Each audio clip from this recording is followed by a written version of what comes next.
হেঁপা মোৰ আত্মজীৱনী এজন গাঁৱৰ সৰু ল'ৰাৰ কাহিনী যিয়ে সপোন দেখিছিল কম্পিউটাৰ তথ্য প্ৰযুক্তিৰ জৰিয়তে জীৱন গঢ়াৰ। সেই সপোনে লৈ গৈছিল সুদূৰ আমেৰিকালৈ। আমেৰিকাত পেছাগত অভিজ্ঞতাৰ লগতে নেতৃত্ব বিষয়ক অভিজ্ঞতা, সামাজিক অভিজ্ঞতা আহৰণ কৰাৰ পিছত এটা জীৱনৰ গভীৰ উপলব্ধি হ'ল যে সাফল্য কি, সাফল্য ক'ত শেষ হয়। যদি আমি সমাজত কিবা এটা কৰি নাযাওঁ সেই সাফল্যই মূল্য নাপাব। মোৰ ভিতৰত এটা উপলব্ধি হ'ল। সেই উপলব্ধিয়ে মোক আমেৰিকাৰ পৰা স্বদেশলৈ উভতাই আনিলে যে কিবা এটা কৰোঁ, কিবা এটা কৰাৰ হেঁপাহ, অসমৰ ৰাইজৰ হৈ কৰাৰ হেঁপাহ, দেশৰ সেৱাৰ হেঁপাহ, বঞ্চিত লাঞ্ছিত অৱহেলিত সমাজৰ হৈ কাম কৰাৰ হেঁপাহ।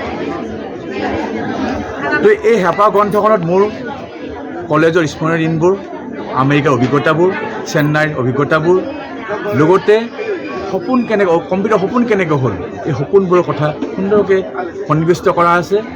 এই গ্ৰন্থখনে নৱপ্ৰজন্মক, ছাত্ৰ ছাত্ৰীসকলক উদ্বুদ্ধ কৰিব সপোন দেখিবলৈ আৰু ৰাইজৰ হৈ কিবা কাম কৰাৰ। কাৰণ সৰ্বোচ্চ সেৱা হ'ল ৰাইজৰ সেৱা।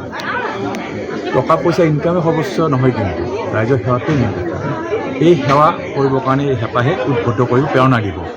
আৰু মই ভাবোঁ এইখন গ্ৰন্থ কোনো সাফল্যৰ বা সফলতাৰ কাহিনী নহয়, সম্ভাৱনাৰহে কাহিনী। এই গ্ৰন্থখনে মোৰ সপোনবোৰ কেনেকৈ দিঠকত আনিছিলোঁ, যে সংগ্ৰামবোৰ, এই সংগ্ৰামবোৰে নিশ্চয় আগন্তুক নৱপ্ৰজন্মক উৎসাহ যোগাব। আজিকালি দেখিবলৈ পোৱা গৈছে আপোনাৰ যি ছ'চিয়েল মিডিয়াত আপোনাৰ কবিতা পোৱা যায়, কিন্তু আজিকালি পাঠকৰ পঢ়ুৱৈ ইমান এটা কিতাপ নিবিচাৰে, কি ক'ব এই ক্ষেত্ৰত? এতিয়া পাঠকৰ ৰুচি অনুৰুচি এইটো পাঠকে হেৰি কৰিব, মই সেইবোৰ ঠিক নহ'ব।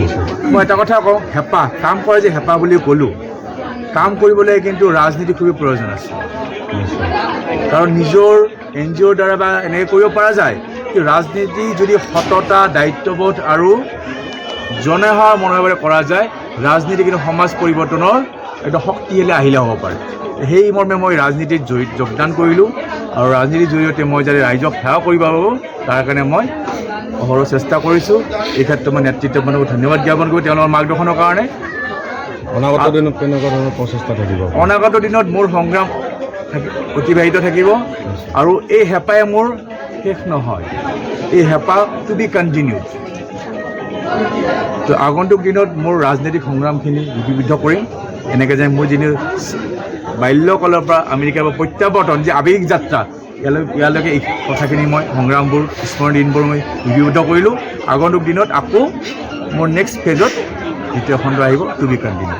পলাশবাৰী সমষ্টিৰ টিকট দাবীদাৰ হিচাপে কিমান আশাবাদী আপুনি? এইটো ৰাজনীতি আজি নাই।